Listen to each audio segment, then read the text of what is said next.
Today we are answering a subscriber question. Why are there so many different opinions out there in the twin flame community? Some talk about union as being a given, some say it's not the end goal, etc. For me personally, why would life dangle a carrot in front of my face if I then can't have it? I get that the journey is about becoming whole first. Would be interesting to see a video on what the purpose of this journey is and why there are so many different opinions on the union stage of it. Great question. Yeah, really good question. And I just want to say, if you do have a question, it doesn't matter how long it is, please leave a comment, because I know it might not seem like we reply to everyone. It's because there's so many comments, but we will try and make a video eventually answering every kind of topic about twin flames to help you guys. So this is an interesting one, and I want to start, we're just going to be completely transparent about this based on what we've seen. So a lot of spiritual YouTubers, especially the bigger channels, what happens is after a while they run out of kind of ideas for topics to make videos about. So what they'll do is they'll research keywords and they'll see, oh, twin flames, that a lot of people are searching for that, right? And so they'll make a video kind of summarizing summarizing other people's views on twin flames, maybe even interjecting their own without fully understanding what they're actually saying and without actually having any experience. You know, maybe they're not even twin flames themselves. Maybe they have never met a twin flame. You know, maybe they don't know what they're talking about. They might think twin flame soulmate is the same thing. Yeah, exactly. Yeah, they get twin flame and soulmate confused, twin flame and karmic. And so, especially because there's so many different blog articles about twin flames, and they all seem to disagree as well, at least most of them do, it's very difficult to know, you know, who to listen to, like which ones actually know what they're talking about. So I think the biggest kind of sign that they are just doing that is if their channel is not specifically about twin flames. Maybe they're just talking about I don't know, maybe it's like personal development, personal development, or just love in general. Love in general. Or maybe it's like a big fashion thing, like I don't know, any Vogue, is Vogue one? Yeah, Vogue, Cosmopolitan. Yeah. So if you see an article or video from them, it's very unlikely they actually know, what they're talking about. They're probably just summarizing various different blog posts. Usually it's just like a love guru, and they just write an article about twin flames because it's fashionable. So again, very important to listen. I mean, this is just our opinion, right? But very important to listen to twin flames who are actually together and they, seem happy and not just like some weird thing. And they seem like they know what they're talking about. Yeah. Yeah, like go with your intuition here. Yeah, use your intuition. And then another problem, and it's not really a problem, and it's no fault of their own, but a lot of kind of twin flame gurus or people who make videos about twin flames, if they don't fall into that category where, they're just using it to just cover the topic. Yeah, get some more views. If they don't fall into that category, then they would fall into the next category, which is that they just haven't done broad enough research. They've just, they've been really specific on maybe even the same thing, right? Reading other blog posts about twin flames, watching other videos, seeing, okay, what do people already believe here? Instead of taking a massive step back and looking at not just reality, but everything associated with consciousness, the soul, reincarnation, life's purpose, even the nature of what makes up reality, like at the quantum level. We've literally gone that broad. We've spent, probably hundreds of, maybe thousands of hours really diving into this because we're quite passionate about it. Most people, most gurus have not done that. They've purely gone based on their subjective experiences. And again, those subjective experiences might be based or might be influenced by a huge number of things. Maybe they have programming they don't know about. Maybe they haven't even taken that step back to think, oh, I could be programmed, or I could have these default archetypes or astrological influences that are playing out without even realizing it, because they haven't taken that broad step back to look at every possible scenario, every possible influence, how they all interlink with each other. Yeah. And that's why. We've noticed that with many psychics and channelers, especially on YouTube. For example, their predictions, how it's quite biased. So, like we know their political views, so then they are predicting something that's in line with that, and then it doesn't come true. So you got to take a step back and do broad research, and not just broad research, but at least at some point, just taking a step back from your own beliefs and thinking, and even your experiences, and thinking of all the possible explanations and concepts that might fit into that.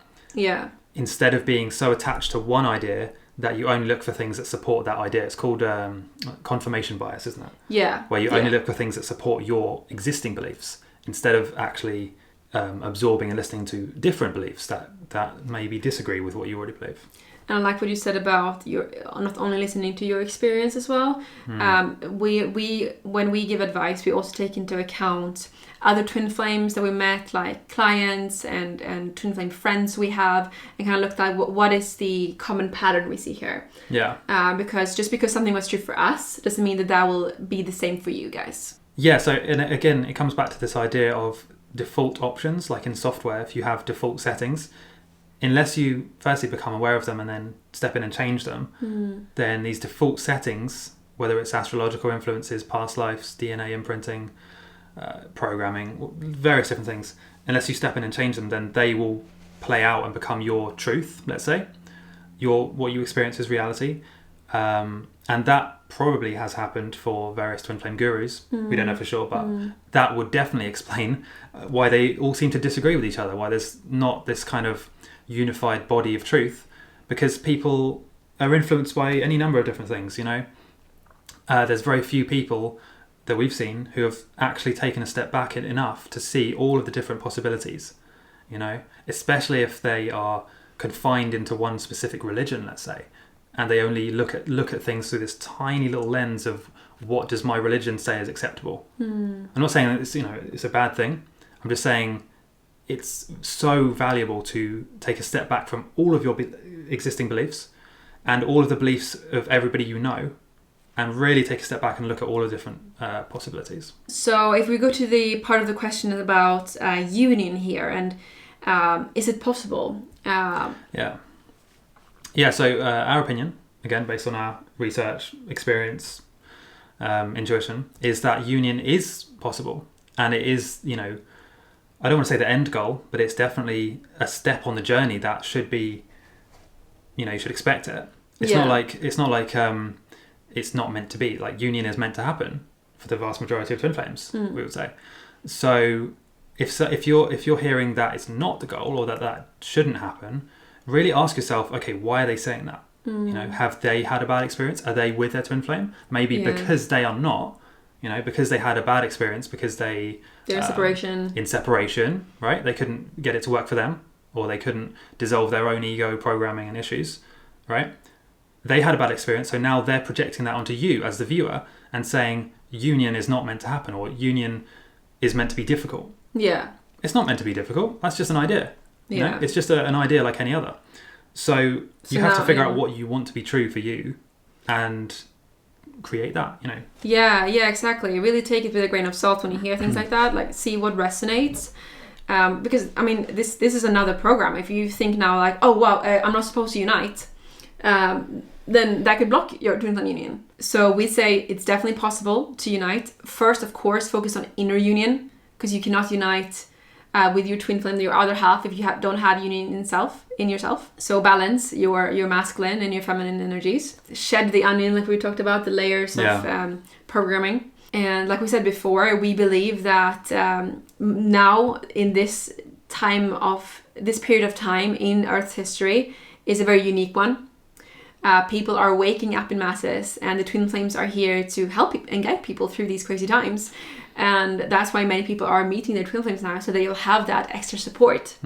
Because it's very hard to do it alone, even for advanced, very highly ascended souls. Yeah, so you shouldn't get confused between a twin flame and like a false twin or a karmic partner, because these usually are designed to trigger things in you, insecurities and issues, and then, you know, you go your separate ways. That's kind of the purpose, or one of the main purposes of the karmic or the false twin, is to do that. So you need to, you know, be certain that they are your twin flame, and there's various ways of finding that out. You know, we talk about this in the channel. Yeah, it's different with actual twin flames, because it's not supposed to end. You're not supposed to just reunite and then break up and it's all traumatic and you're sad for 40 years. Like, that's not the purpose of the connection. That is the purpose with karmics, to trigger things and then you break up, right? Yeah, then it's done. You don't need them anymore. Yeah. but not for twin flames. So if someone is telling you that, really examine that and ask yourself why they might believe that. And does that resonate? Like, does And that does it really, resonate? Yeah. really resonate with your soul? Yeah. If you also see that, oh, they're telling me that it's meant to be painful and that we're not meant to reunite permanently, and they also are not with their twin flame, or they're having traumatic experiences, right? Then that's an example of a reason why they could be saying that to you. Let us know in the comments what your opinion is about twin flame union. Do you think it's meant to happen? Do you think you will unite with your twin flame in this lifetime? Let us know. And subscribe if you didn't when we first said it. Yes. So we hope you enjoyed this question answer type of video. And if you do, then drop some more in there and we'll answer them too.